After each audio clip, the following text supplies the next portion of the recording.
Sur iTélé, sur Europe 1, voici donc cette nouvelle formule spéciale présidentielle du grand rendez-vous avec le Parisien aujourd'hui en France. Et avant Nicolas Dupont-Aignan, après Nicolas Dupont-Aignan il y a quelques instants et avant Philippe Poutou, Jacques Cheminade. Bonjour Jacques Cheminade.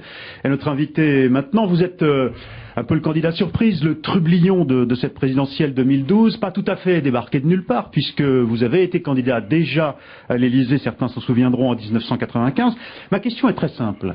Quelle est la raison, quelle est la motivation réelle de votre présence dans cette compétition, dès lors que vous ne serez pas président, on peut le parier, que les Français vous ont déjà sanctionné, si j'ose dire, en 95 avec 0,3% des suffrages. Pas les Français, monsieur Roland Dumas. Non, pardonnez-moi, 0,3%, ça c'est le score que vous avez fait, donc ce sont bien les Français... C'est le rejet du compte de campagne par Roland Dumas qui a été la sanction. Non, vous n'avez pas compris ce que je viens de dire. Je dis que les Français ont déjà sanctionné votre présence à la présidentielle. C'est pas une sanction, c'est un vote. Non, mais c'est une sanction électorale. En français. On va pas, chipoter sur la formule. Les Français, en tout cas, déjà ont fait un choix en 95, 0,3%. Et troisième élément, vous ne participez pas aujourd'hui à la vie politique du pays, vous n'avez pas d'élu, vous ne gérez aucune collectivité, vous n'avez été jamais élu ni aux élections européennes ni à d'autres élections d'ailleurs.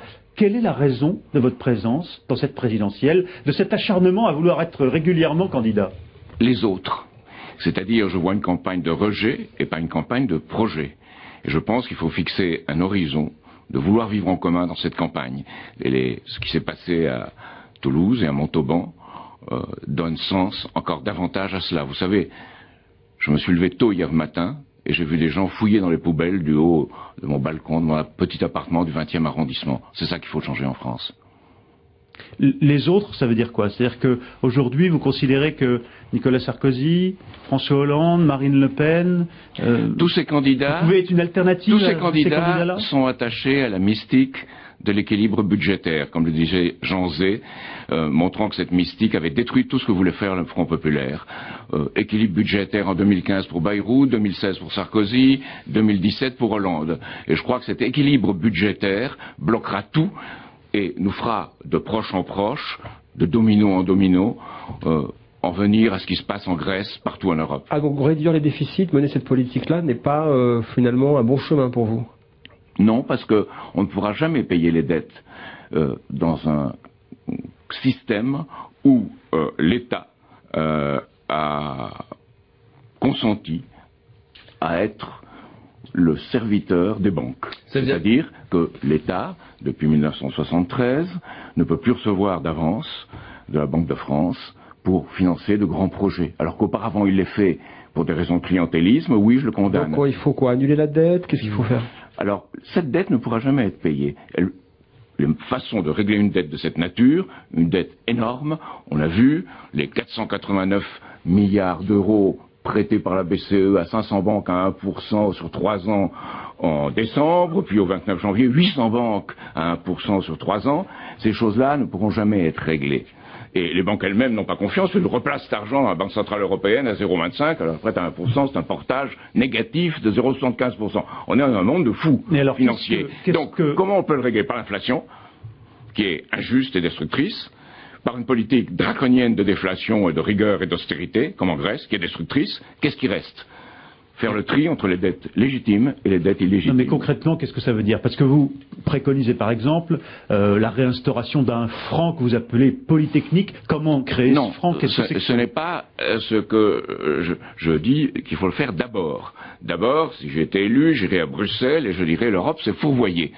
Même Jacques Delors dit je ne reconnais plus mon euro. Non mais dire donc pour qu'elle se fourvoie pas concrètement pour éviter. D'abord, je couperai les banques en deux, ça serait la mesure symbolique, en disant il y a d'un côté les banques de dépôt et de crédit qu'il faut protéger parce qu'elles servent les ménages et elles servent les entreprises. Et de l'autre côté, il y a les banques qui ont spéculé sur les marchés financiers, il y a 500 milliards hors bilan de la BNP Paribas, personne ne sait ce qu'il y a dedans, ils ne veulent pas le montrer, donc il faut créer une commission d'enquête parlementaire, moi président je ne peux pas le faire, il faut créer une commission d'enquête parlementaire, comme Roosevelt l'avait fait avec Pécora, avec des pouvoirs d'instruction et des pouvoirs de réquisition. Séparer banque de dépôt et banque d'affaires, d'autres candidats le disent, à gauche, au front de gauche, finalement... Oui, Mélenchon le dit et il a raison. Vous trouvez que c'est une bonne mesure? Il a raison, moi je dis le premier, depuis longtemps. En 1995, une des raisons raisons pour lesquelles on n'a pas aimé ce que je disais, c'est que j'annonçais cette crise financière et monétaire, et la raison pour laquelle beaucoup de maires ont signé depuis, c'est qu'ils ont vu que je l'annonçais, qu'elle s'est produite. Et j'avais été le premier à l'annoncer parmi les hommes politiques français. Une fois qu'on a fait le ménage dans les banques, qu'est-ce que vous faites? Vous sortez de l'euro? Non. Une fois qu'on a fait le ménage dans les banques, on pose le défi à l'Europe. Et on dit, il faut faire une Europe de grands projets, de grands travaux tournés vers l'avenir. Alors, on s'est moqué parce que j'ai dit, il faut faire une grande politique de l'espace, comme on l'avait dans les années 60, comme Kennedy, et comme au moment de Gagarine, on l'avait en Russie. Maintenant, on peut le faire comme objectif commun de l'humanité. Et cette politique de l'espace, dont on s'est moqué, eh bien, on en parle cette semaine parce qu'on a lancé Ariane 5 avec un maximum de charge vers la station spatiale. On en a parlé ce matin sur France Info sur la politique vis-à-vis de Mars. Oui, donc c'est un horizon long. C'est un horizon long. Je vous rassure, mais vous dites un grand projet d'exploration spatiale, c'est la garantie de la paix sur Terre. Pardonnez-moi, je peux peut-être ironiser, mais vous prétendez pouvoir ça veut dire un projet il y a deux raisons. Mondial. Deux raisons. La première, mais c'est répondez à ma que question. si on veut le faire, non. Un projet mondial. Comment vous montez un projet mondial de conquête de l'espace? En ayant de grands projets d'abord sur Terre pour développer l'Afrique, par exemple. C'est mon projet de remise en eau du lac Tchad pour en faire un poumon pour le centre de l'Afrique. Et quel rapport avec le projet spatial? Parce qu'on ne pourra jamais aller en l'espace si on n'a pas une justice, une égalité sur Terre entre pays, si on n'a pas un développement mutuel. Et si on ne met pas, comme le dit Michel Rocard, si on ne met pas ensemble les pays du monde et dire ça ne va pas. Il faut faire autre chose, une autre politique. On ne peut pas être dans une politique qui est engagée depuis plus de 30 ans, dans un dérapage financier constant, et en particulier depuis 15 août 1971, où aux États-Unis, on a rompu tout lien entre le dollar et toute chose qui permettait de faire une politique d'équilibre qui empêchait de spéculer sur les monnaies. C'était l'or à l'époque. Alors, Jacques Cheminade, effectivement, vous plaignez ou vous regrettez le fait que parfois on ne prenne pas au sérieux, mais lorsque, par exemple, vous affirmez que l'argent de la reine d'Angleterre vient de l'argent de la drogue, qu'est-ce qui vous permet de dire ça? Et au fond, est-ce que c'est pas vous-même qui... Ce n'est pas moi qui l'ai affirmé. Vous reprenez cette affirmation à votre compte? Non, je n'ai pas repris. Voilà. J'ai dit est-ce que vous fournissez pas les arguments pour si vous regardez les lettres officielles signées pour Francis Drake ou tous les pirates anglais qui sont procurés cet argent. Et Keynes lui-même, dont on célèbre tellement, dit l'argent de la monarchie britannique est venu de cette politique avec les intérêts accumulés. Mais Keynes n'est plus, et la reine d'Angleterre n'a pas fabriqué. Il y a une continuité historique de l'oligarchie, et elle existe, et elle est dans le temps. Et donc vous considérez... Non, mais Monsieur Cheminade... de plus, les guerres de l'opium lancées contre la Chine ont permis à l'Angleterre de se faire... Mais quand vous développez des analyses financières, quand vous parlez de ces analyses-là ou de ces faits-là, et que vous dites aussi, mais moi ce qui m'importe, c'est de voir les gens, les pauvres gens qui fouillent les poubelles en bas de chez moi. Au fond, quelle crédibilité vous donnez à votre discours, au fond? Parce qu'il y a un lien direct. L'emploi, les enfants, la santé, le logement, c'est ce que veulent les Français. Si on ne fait pas sauter le verrou financier, on ne pourra jamais faire cette politique-là. Pardonnez-moi, mais à un moment donné, je voudrais quand même vous demander d'être précis. On vous vient de vous demander si vous cautionniez ces thèses selon lesquelles la fortune de la reine d'Angleterre était le fait de trafic de drogue, à un moment donné ou non. Elle l'est en partie. Elle l'est en partie. Bien sûr. Vous considérez que la reine d'Angleterre aujourd'hui... Une politique d'imposition de drogue aux autres pays, comme on l'a fait dans les guerres de l'opium en Chine. Autre question. C'était une autre époque. Il s'agissait de la fin du 19e et du début du 20e siècle. Il y a une continuité historique parce qu'on accumule cet argent et l'on s'en sert. Autre question. Votre soutien à l'américain extrémiste Lyndon LaRouche et à ses thèses antisémites vous a valu, il y a quelques heures, une polémique avec la chaîne LCP, la chaîne parlementaire, et un de ses journalistes, Frédéric Aziza, qui ont reçu depuis des mails d'insultes. Elles vont porter plainte. Est-ce que vous êtes solidaire de ces mails?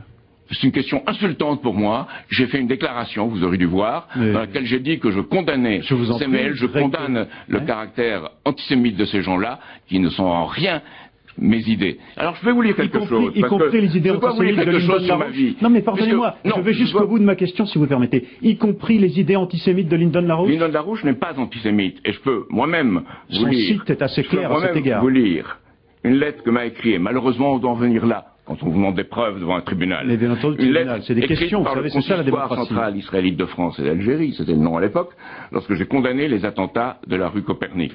Votre témoignage de solidarité avec notre communauté dans ces moments d'épreuve nous est d'un très grand réconfort. Permettez-nous de vous en remercier, tant au nom de toute la communauté juive de France qu'en notre nom personnel. Donc c'est clair.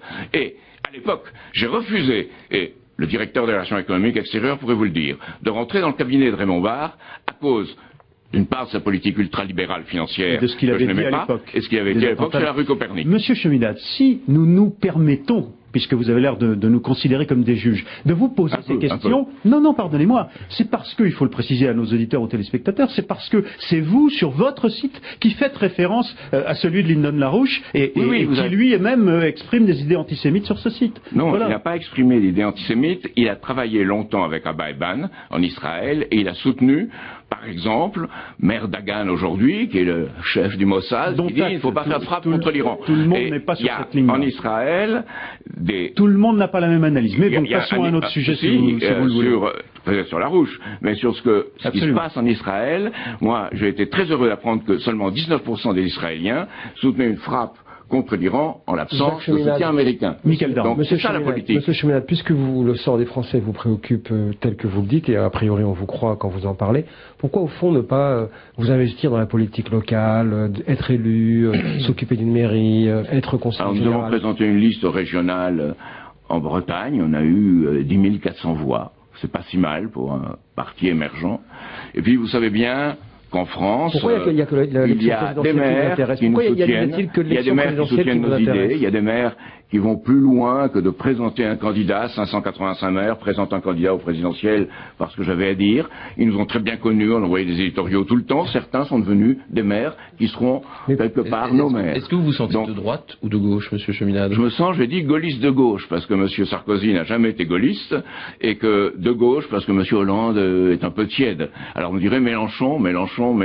Et on pourtant plus loin que vous sur ces projets d'imposition, puisqu'il propose de créer une tranche à 75% pour les revenus qui dépasseraient le million, alors que vous, j'ai vu, c'est 1,2 million dans votre programme. 1,2 million l'imposition à 75% des revenus. Ce que vous proposez, vous, c'est 1,2 million. Lui, il va un peu plus loin que vous, puisqu'il dit à partir de 1 million. Oui, ce que je dis surtout par rapport à M. Mélenchon, c'est que il ne défend pas la science, la technologie. Et pour moi, on ne peut pas séparer la justice sociale. Vous savez, le travail n'est pas une marchandise, disait la déclaration de Philadelphie de 1944 sur l'Organisation internationale du travail. Elle est devenue. Comment faire que le travail ne soit plus une marchandise? Il faut développer l'économie en profondeur. Il faut faire une politique qui soutienne les TPE, les PME, qui sont les grandes créatrices d'emplois. Il n'y a pas de politique qui développe les entreprises, il n'y a pas de développement d'économie, selon vous, en France? Il y a un faux développement de l'économie. Il y a un développement de l'économie financière, qu'enregistre le produit intérieur brut, mais il n'y a pas de développement réel des technologies et des projets qui constituent le développement physique de l'économie. Et ça, c'est dans toute l'Europe, c'est pas seulement en France. Et c'est, j'ajouterais, dans le monde entier, sauf en Asie et en Amérique du Sud. Le grand emprunt, non, avec les réinvestissements... le grand emprunt, c'est bien. Les 30 milliards du grand emprunt, mais c'est pas assez.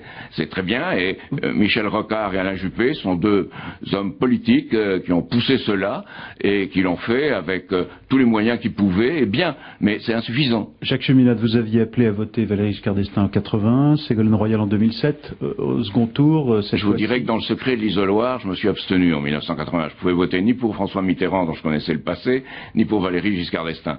Donc j'ai voté Ségolène Royal parce que je pensais que Nicolas Sarkozy représentait un danger d'instabilité. Ceci dit, une dernière chose, j'étais horriblement choqué quand ni l'un ni l'autre n'était capable de dire la part du nucléaire dans l'électricité en France. Alors grand débat. En 2012, je dirais certainement pas Nicolas Sarkozy, certainement pas François Bayrou, que j'estime par ailleurs, mais que sa position sur le budget ne va pas voter pour lui, Marine Le Pen n'en parlons pas, reste François Hollande et Jean-Luc Mélenchon. Bon, si l'un ou l'autre, si Jean-Luc Mélenchon disait « je me rapproche d'une conception de la science et du développement », et si François Hollande disait « je ne m'incline pas devant la Cité de Londres, mais je la combats davantage », voilà. Merci d'avoir été l'invité d'Europe 1 Télé du Parisien aujourd'hui en France. Tout droit.